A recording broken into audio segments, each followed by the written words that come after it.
रूसी रक्षा मंत्री Andrei Belousov 7 महीनों में नाटो के लिए एक वास्तविक दुःस्वप्न बन गए हैं। सेना के उनके सुधार ने हथियारों के उत्पादन से लेकर ड्रोन के उपयोग तक सब कुछ उल्टा कर दिया। और अगर आपको लगता है कि यह सब है, तो आप बहुत गलत है। पश्चिम ने अभी तक यह नहीं देखा है। रूस सिर्फ पकड़ नहीं रहा है, यह आगे है। क्या आप जानना चाहते हैं कि बेलोसोव ने एक ऐसी सेना कैसे बनाई जिसे संयुक्त राज्य भी नहीं संभाल सकता? अब इसे देखो। रूसी रक्षा मंत्री आंद्रेई बेलोसोव सिर्फ 1 साल से कम समय के लिए पद पर है, लेकिन अपेक्षाकृत कम अवधि के बावजूद उन्होंने पहले ही बहुत काम किया है।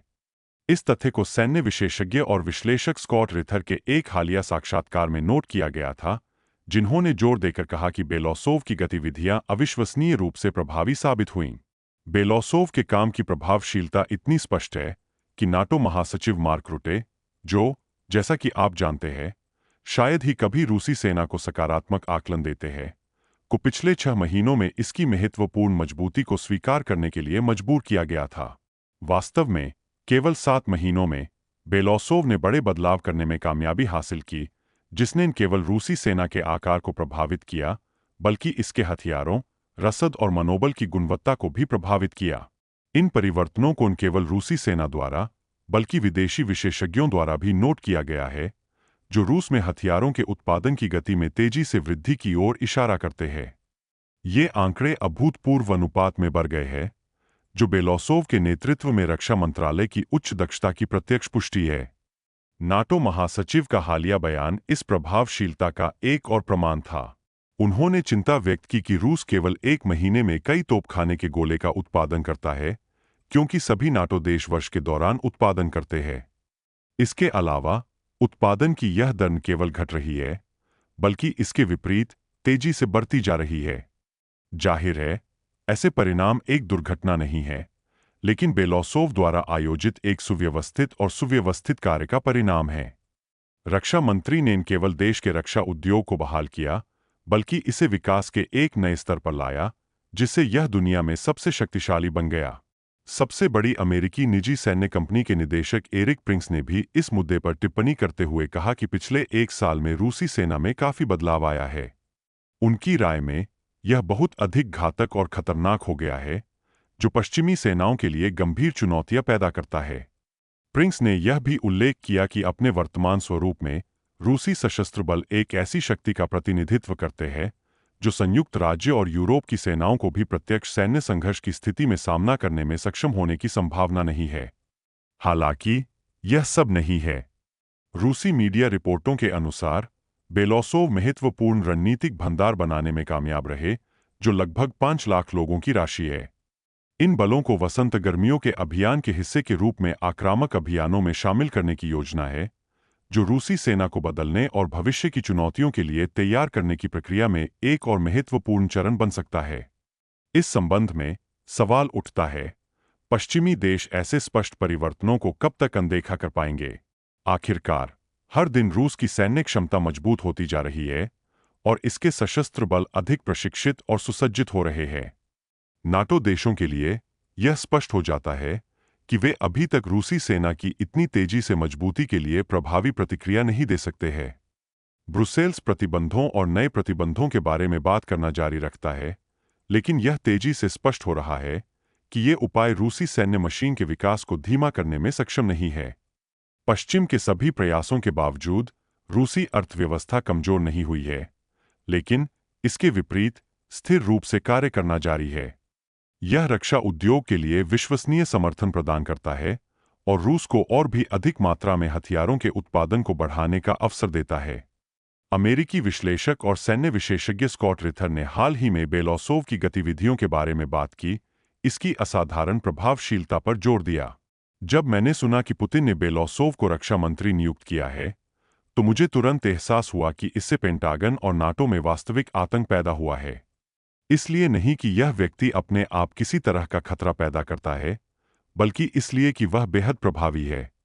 और चलो ईमानदार रहें, नाटो और पेंटागन ऐसे लोगों को पसंद नहीं करते हैं।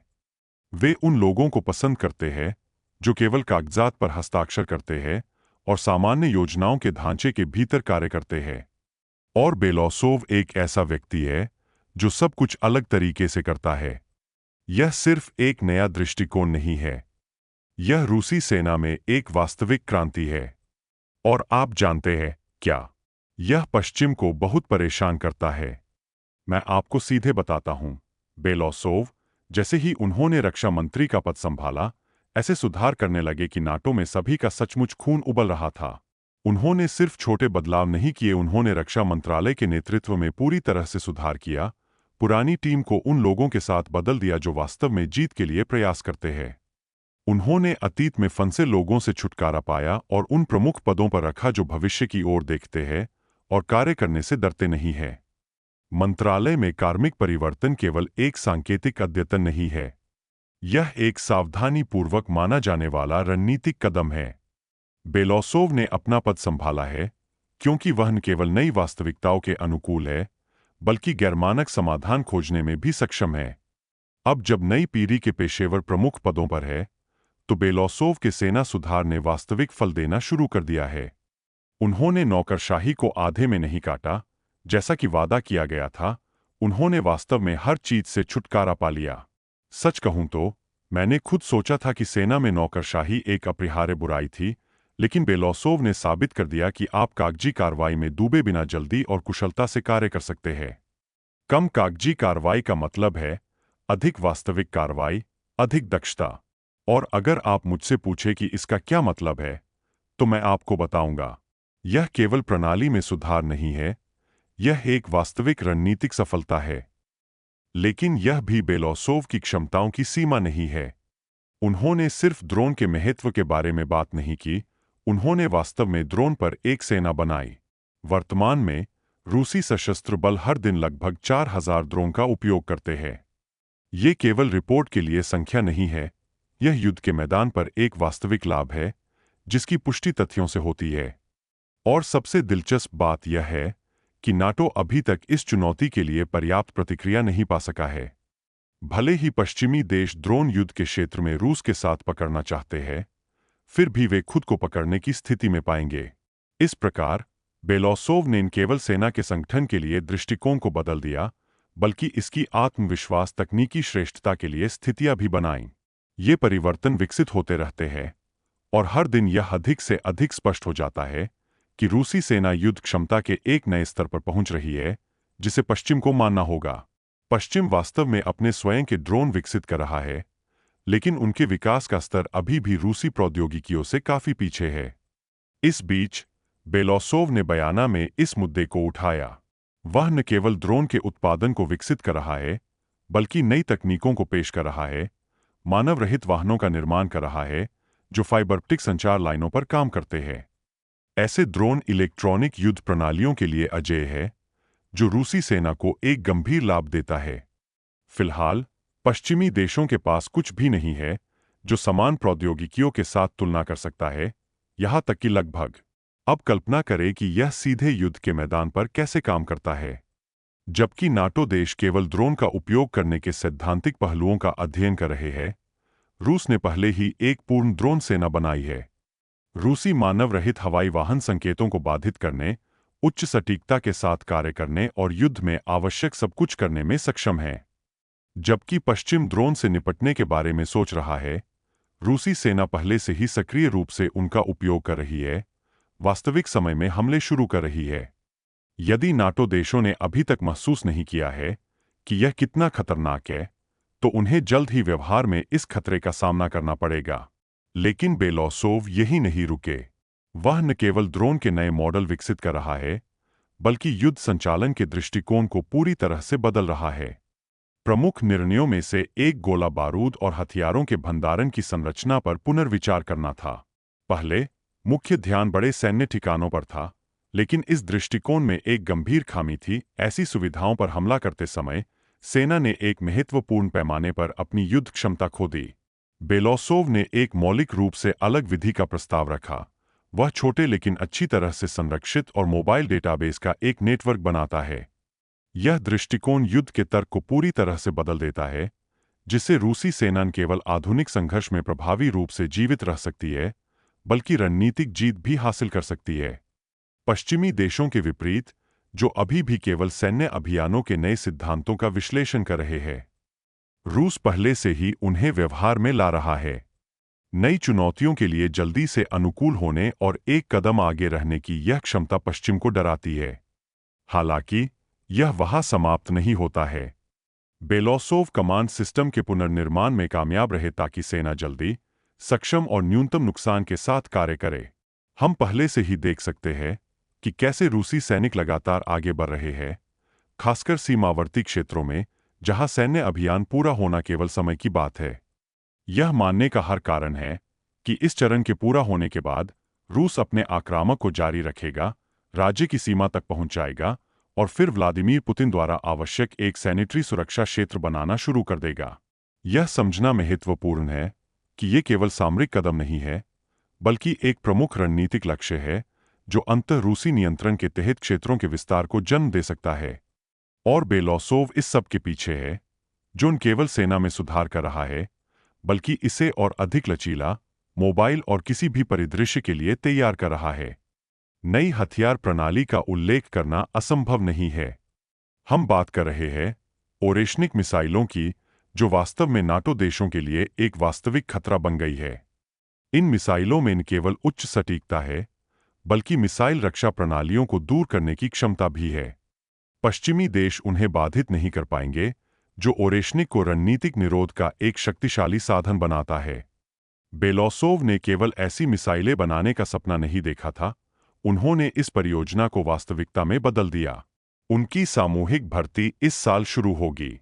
नाटो के लिए इसका मतलब एक बात है, एक नए खतरे के सामने उनकी रक्षात्मक प्रणाली शक्तिहीन होगी।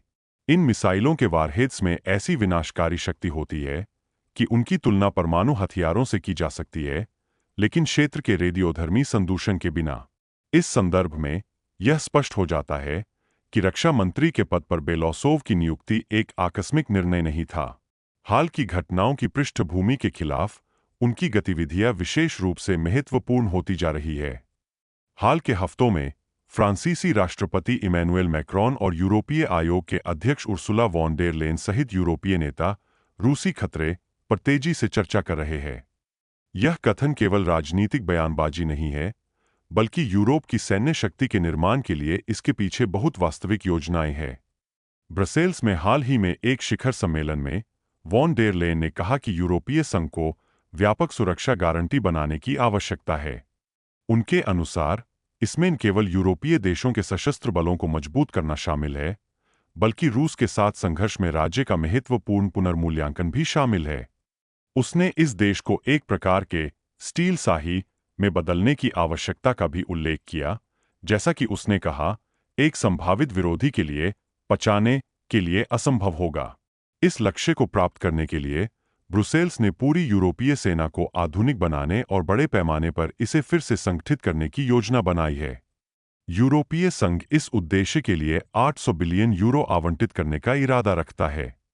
इन निधियों का उपयोग न केवल हथियारों के उत्पादन के लिए किया जाएगा, बल्कि रूस का विरोध करने वाले देश को वित्तीय और सैन्य सहायता के लिए भी किया जाएगा। इसके अलावा पुनर्मूल्यांकन योजना के हिस्से के रूप में 150 बिलियन यूरो की राशि में अतिरिक्त क्रेडिट संसाधनों को आकर्षित करना प्रस्तावित है। इस धन का उपयोग हथियारों के उत्पादन को बढ़ाने और नई सैन्य क्षमता बनाने के लिए किया जाना चाहिए। हालांकि इस तरह की पहल अनिवार्य रूप से यूरोप के लिए गंभीर आर्थिक परिणामों को जन्म देगी। यूरोपीय संघ के देशों को सैन्य खर्च में काफी वृद्धि करने के लिए मजबूर किया जाएगा, जो उनके बजट पर एक अतिरिक्त वित्तीय बोझ बन जाएगा।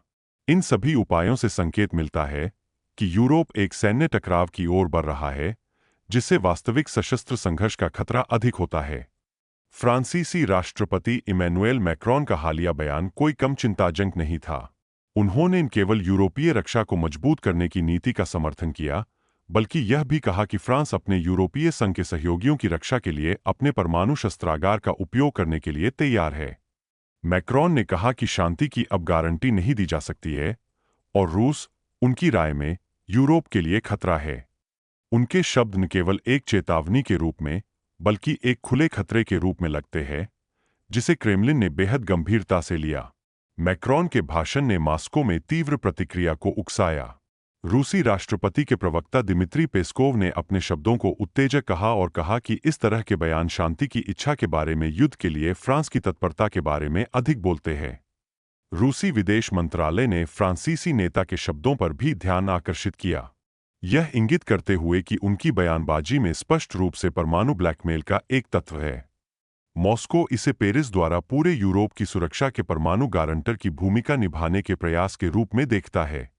रूस के लिए इस तरह के बयान केवल एक राजनीतिक खतरा नहीं है, बल्कि एक वास्तविक संकेत है कि यूरोपीय संघ के साथ संभावित सैन्य संघर्ष के लिए तैयार रहना आवश्यक है।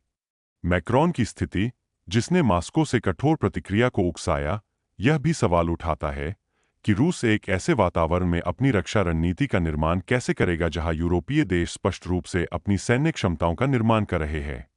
सबसे अधिक संभावना है क्रेमलिन अपने सशस्त्र बलों को मजबूत करके और अपने राष्ट्रीय हितों की रक्षा के लिए सक्रिय रूप से तैयारी करके जवाब देगा। दोस्तों, अब मैं अपनी राय व्यक्त करना चाहता हूं। मुझे ऐसा लगता है कि सामग्री वास्तव में आंद्रेई बेलोसोव के नेतृत्व में रूसी सेना में हो रहे अभूतपूर्व परिवर्तनों को दर्शाती है। ये सिर्फ सुधार नहीं है, वे एक वास्तविक क्रांति है। वह नौकरशाही देरी से सेना को बचाने, खरोंच से प्रणाली का पुनर्निर्माण करने में कामयाब रहे, जो अक्सर समय बर्बाद करते हैं। ड्रोन जैसी नई तकनीकों के उद्भव, साथ ही रसद और लड़ाकू कर्मियों में नाटकीय सुधार, रूसी सेना को वैश्विक मंच पर एक शक्तिशाली खिलाड़ी बनाते हैं। बेलोसोव ने केवल सेना को अपग्रेड नहीं किया, उन्होंने एक सैन्य बल बनाया जो पश्चिमी विश्लेषकों को अपने पूर्वानुमानों को संशोधित करने के लिए मजबूर करता है। साथ ही, मैं मदद नहीं कर सकता, लेकिन ध्यान दें कि सैन्य शक्ति में यह वृद्धि कैसे पश्चिम में घबराहट पैदा कर रही है। जब बेलोसोव पहली बार मंत्री के पद पर आए, तो हर कोई मानक कदमों की प्रतीक्षा कर रहा था, लेकिन उन्होंने तुरंत अधिकतम कार्य करना शुरू कर दिया और यह परिणाम देता है। मुझे यकीन है कि यह ठीक ऐसे सुधार और एक अपरंपरागत दृष्टिकोण है जो इतिहास के पाठ्यक्रम को बदल सकता है। हालांकि यह सवाल बना हुआ है, पश्चिम कब तक इस तरह के बदलावों की अनदेखी करेगा और क्या वे सेना के इतने तेजी से परिवर्तन के लिए पर्याप्त प्रतिक्रिया दे पाएंगे। दोस्तों, अपनी राय अवश्य लिखें, मुझे यह जानने में बहुत दिलचस्पी है। नए वीडियो में मिलते हैं।